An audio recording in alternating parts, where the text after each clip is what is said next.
So similar situation, several sources that we've worked with covering the school response to the Columbia protests reached out about this a few weeks ago and asked.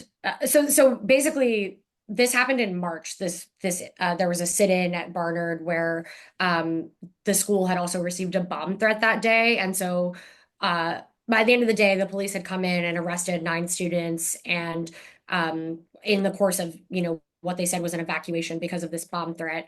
The president of Barnard later wrote an email to the school explaining, that they had called in the police not to ask them to arrest protesters, but to respond to this threat. And in that email, blamed the protesters for putting the entire community at risk by not following the evacuation orders.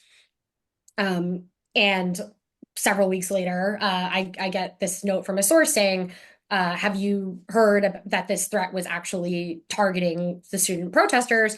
They sent me like a screenshot of the email of the bomb threat that was sent to the school that day, and the language is extremely derogatory, but it's very specific in that it's targeting. They would describe them as like communist protesters in the library. And basically, like, if you hadn't been paying attention, and if you only read the news coverage from the following day, there were headlines that were like several Barnard College protesters in custody after bomb threat was made at the sit-in, which suggests that the protesters were taken in relation to this bomb threat, right?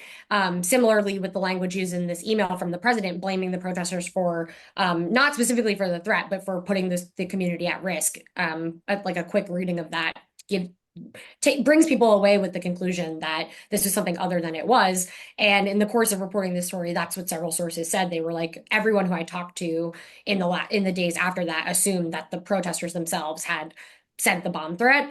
And so our story was about the fact that it was the complete opposite, and that the school still, to this day, to my knowledge, has not told the students that they were the specific subject of the threat or made that clear, to the broader community. This email, which was shared with a couple of faculty, who then read it out loud at a faculty caucus meeting, where faculty were shocked and were like, so why don't we know about this? Why haven't the students been told about this?